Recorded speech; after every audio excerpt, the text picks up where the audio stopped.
ساتي نو چې یو خبره په طبیعت چپه ولګي نو دا خزه به یو خبره کوي خزه به سوی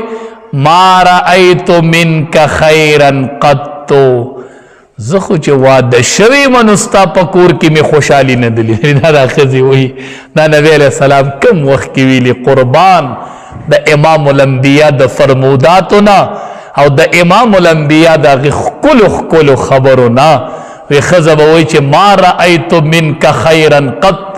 دا لږه به کې ما اضافه وکړله خو معنا دا ده چې ما ستا نه څه خیر نه دی لیدلی نو خو دقه شان وایي که نه وایي زه چې واده شوي یم نو ما خو ستا نه څه خوشحالي ونه لیدله نه هغه دومره خوشحالۍ اوبه ووړلې هغه دومره مطالبې چې درله پوره کولې هغه ټولې لاړلې نو په دې الله خفه کېږي زنانو د خاوندانو ناشکري مه کوئ د خاوندانو شکر ادا کوئ وی د دې دوو وجو نه مې په جهنم کې ولیدلی نبی علیہ السلام ورته وی ستاسو عقل هم نیم دی او دین هم نیم دی زنانه ورته وی څنګه م عقل نیم دی وی ام ناقصات العقل یې ام ناقصات الدین یې وی څنګه ناقصات العقل یو وی الله په قرآن کې دوه ښځې په ګواهۍ کې د یو سړي برابر کړي نو عقل هم کم شه که نه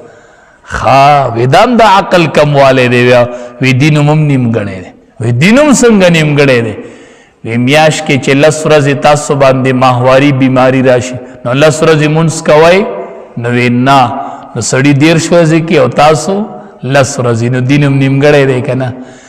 هم دین نیم ګڼی دی هم عقل نیم ګڼی دی نو د نارینهو سره سیالي مه کوئ